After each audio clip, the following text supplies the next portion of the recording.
Like, this nigga went and got a whole new phone and I still had his location on. And he would always be like, how do you know this? And I would never let him know that I have his location. What's goody YouTube? It's your girl Livvia. Welcome back to another freaking video. Welcome if you are new. Today I'm coming to y'all with a story time. A story that I never thought I would ever share, but I was like, you know what? I'm gonna share this story because it could be a lesson to be learned for these ladies out here. I have food, so I'm about to be munching while I tell you the story. So it's low-key gonna be like a mukbang slash story time or whatever. But I mean, y'all see the title. Before I do start though, I have Burger King, not sponsored, should be sponsored, because I swear I'm the only person keeping Burger King in business. I just got mozzarella sticks and a burger, but I'm hungry, so I'm gonna eat this real quick before I even start this toy. It's so good.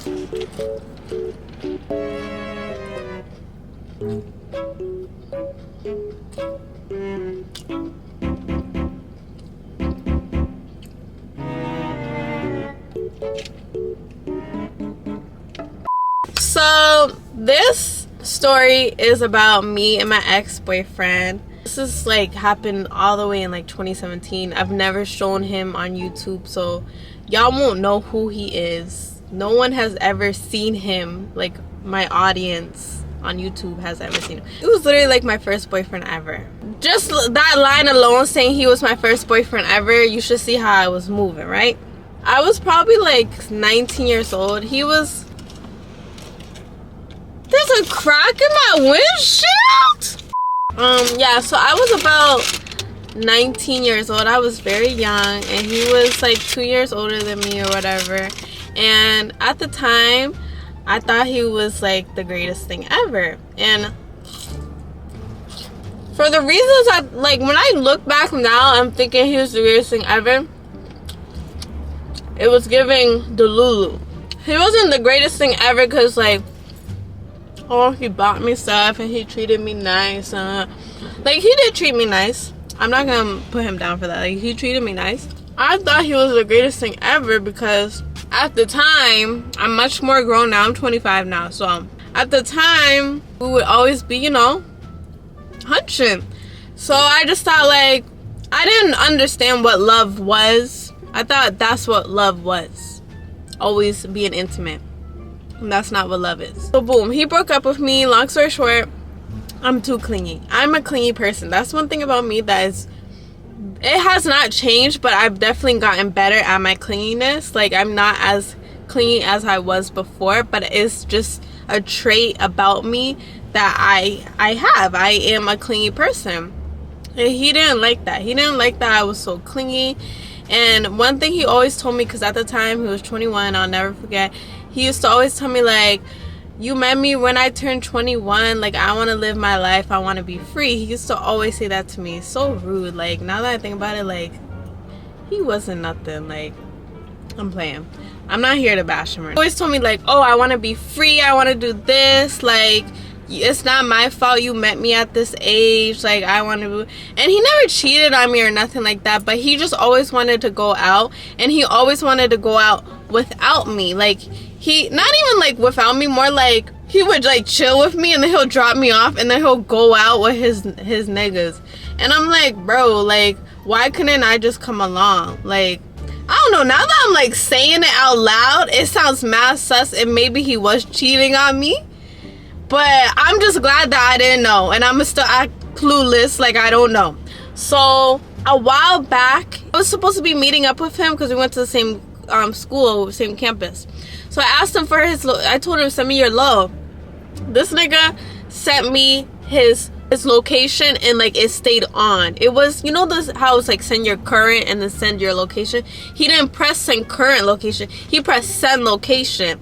So he sent the location and it stayed on, and he never realized. He sends me location. A few days go by, I go to our messages, I see that his location is still on, bro. It's still on. Since I saw that his location was still on, girl, I kept quiet. I did not let him know that I knew his location was on. I would check that thing like I was checking my freaking emails. Like, I would always be checking his location to see where he was at. And he was never anywhere like crazy or anywhere that I didn't know he was at. So I would never like have to like black on him or nothing like that. So fast forward to when we broke up. Yes, I did not tell him he had his location on even when we broke up. Like, literally his location was on for months. If he's watching this video, then he's just now realizing I had his location on for months. Like, this nigga went and got a whole new phone and I still had his location on. I was so like, oh my goodness, I hope that, you know, sometimes iMessage be like, but this is why I stopped sharing their location. I was praying that iMessage didn't expose it, and it didn't. That's pretty much how I got his location. So boom, we were already broken up, and it got to a point where I don't know how long I was into this breakup, but he would still talk to me and we would still meet up. His friends had me on Snapchat. I saw his friends talking about they're doing a party. I think it was a Halloween party. That's so crazy. So they said that they were doing a Halloween party, and then on Snapchat I was like, oh, I want to come. And then one of his friends was like, yeah, come. I was like, oh, you know what? I'm not going to tell. Let's name him my ex. I'm going to name him Xavier, because Xavier, you know what I mean? That's literally not his name at all. So I'm going to just name him Xavier. So I'm like, oh, I'm going to pull up and I'm not going to tell Xavier. This is one thing I like to do. Like, when I'm talking to a nigga and he don't want to tell me, like, I know where he's going and he don't want to invite me, okay, nigga, I'm gonna pull up myself. I don't care. I'm gonna pull up myself and I'm gonna look good, and I'm gonna leave you shocked, because I've done this before and my plan succeeded. But anyway, I don't be rolling like that anymore. That's the old me. I get the address to the party. The party is in a whole other state, y'all. The party is like, because they got a B&B, so the party is like 2 hours away or something. Not even 2 hours. I think it was like 3 hours away or whatever. I was sitting in my bed and I was thinking, like, should I go? And by the time I decided that I'm gonna go to the party, it was probably like 8 o'clock. So when I looked at the distance, because when I got the address, I checked the GPS. So when I looked at the distance, I'm like, damn, it's mad far and it's late night. Like, not late night like, oh, it's like 2 o'clock in the morning. It's late night as in I'm gonna be driving by myself, pitch black in the dark, to go to a party. Like, it's late. So I was like, you know what, F it. Xavier didn't tell me that he was going to this party. He wanted to keep it from me. I still want to be with him. I don't even know what I was thinking. I still want to be with him, and I'm gonna pull up looking good and he's gonna regret it. Boom, I get in my car and I'm driving. Everything is fine and dandy. I'm hyping myself up. I'm blasting music. I'm like, you know, doing my big one in the car, thinking I'm about to do my big one when I pull up to the party. I'm just happy. So then my brain of mine, when the little toxicity at the time, it wasn't even toxic thing in my head, told myself to text Xavier and tell him I'm coming to the party. So first, when I texted him, I was like, what are you doing? He was like, oh, I'm at Blasey party. I was like, oh, for real? I thought you weren't gonna go, because he originally told me he wasn't gonna go. And he was like, but they wanted me to come out, blah, blah, blah. I'm saying all this stuff while I'm already on the way to the party, because I already knew his booty was there. I already knew he was right at the party, because I have your location on, nigga. I see wherever you go. I am watching right now. I am watching wherever you go, nigga. He was like, yeah, but they wanted me to come, blah, blah. So I was like, oh, well, I'm coming too. I said I'm coming too. The nigga went dead silent. I wanted to see if he would lie and be like, oh no, I'm like doing this. I'm about to take a bite of this. It looks bomb.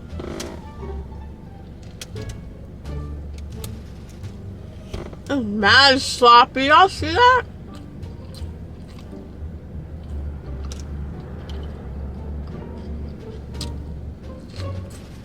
Also, in this relationship, like, I kind of wore the pants. Like, I wore the pants in a relationship. He was very, like, he wasn't a dominant kind of guy, so it was easy for me to get my way until he broke up with me. It's like he finally felt free. I'm driving, I'm checking the location, making sure he's still at the party, make sure he's not going anywhere. If he was going anywhere, I would have freaked out. Like an hour into driving towards this party, since it's in a whole other state, I come across a toll. And I think the state was Connecticut. I live in Massachusetts, so y'all can put the distance together. So I came across a toll, and I'm seeing that the toll is not no like pay by plate. Y'all know the pay by plate tolls where you could just drive and it's gonna scan your plate and then send the bill to your house. No, baby, this was an old-fashioned toll where you gotta stop, take money out your wallet, and give it to the people. And mind you, I don't carry cash. I'm sorry, I'm a digital girl. Like, I do not carry cash. I carry Apple Pay. I carry debit cards. I carry credit cards. That's what I carry. I do not carry cash. It's a rare occasion if you see cash in my hand. I'm over here freaking out, and I swear this was God. This was God. Toll was $1.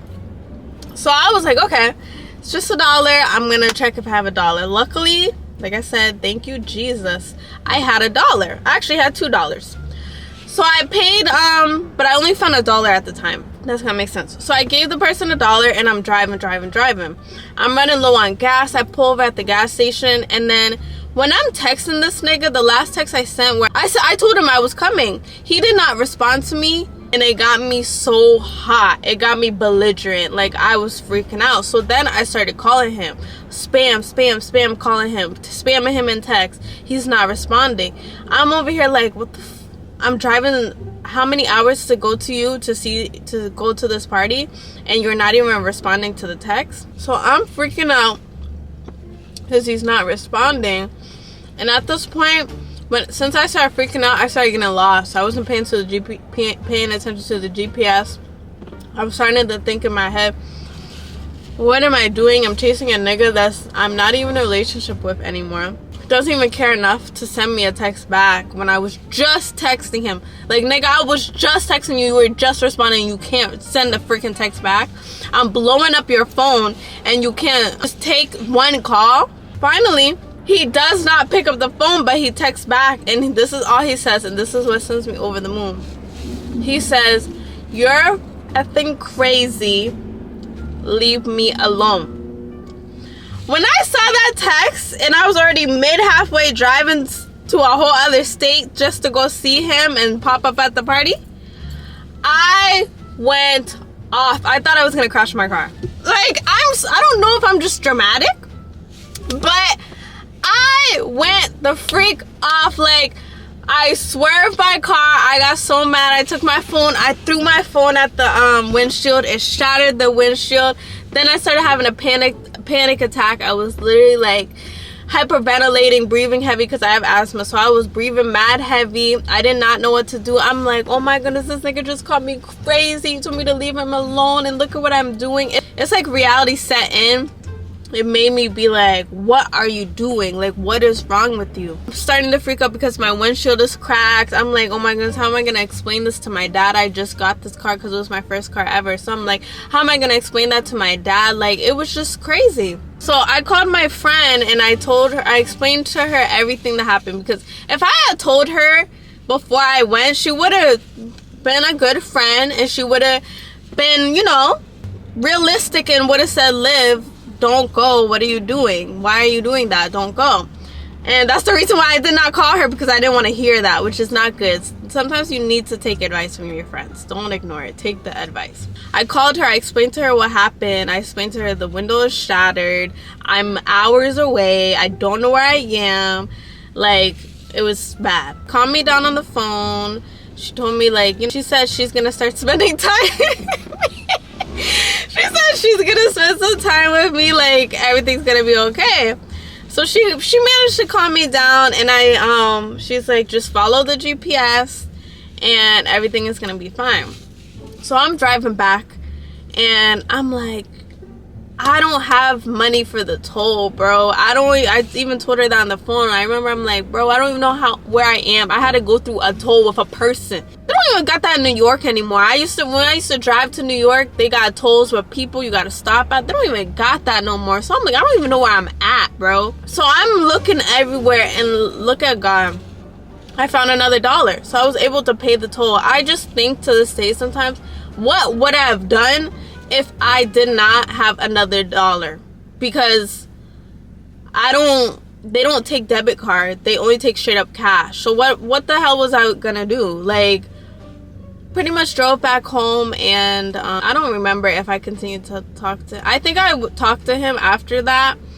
Like, everything was fine, we got over it, but like in my head I was like, I'm slowly like getting over this. Like, I'm starting to feel like this nigga truly don't care about me. And it kind of made me realize like his true colors, because still to this day, after looking back at it, like, I forgive him and I don't have any ill will towards him, but I don't think he ever really cared about me. I think that he just wanted some booty. Like, he could get some anytime he wanted from me, and unfortunately at the time he was my boyfriend. I thought like, okay, he's my boyfriend, I'm gonna give it to him. But like, that's not how stuff works. Like, so that was the story of how I was crazy. I can admit it, I was crazy for a nigga that don't care about me. That I was willing to drive a whole other state to pull up on him because I had his location. And this is why you don't have niggas' locations, because there was so many times I had that nigga's location and I want to pull up, or I see he's at a place that I don't know where he's at, and so I get to texting him and being like, where are you? What are you doing this? And he would always be like, how do you know this? And I would never let him know that I have his location. He never knew. To this day, I will never take a nigga's location. Never. Because that literally ruined my mind. If you are a girl, you got your nigga's location, that's all you. I cannot have no nigga's location ever again. I will never ask a nigga for his location. I will never go through a nigga's phone. I will never. I'd rather live in Delulu land. I cannot. But yeah, I didn't even finish my burger and I'm starving.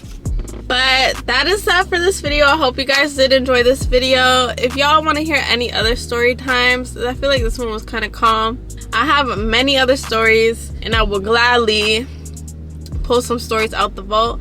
And I will catch you guys in another video. Bye, y'all.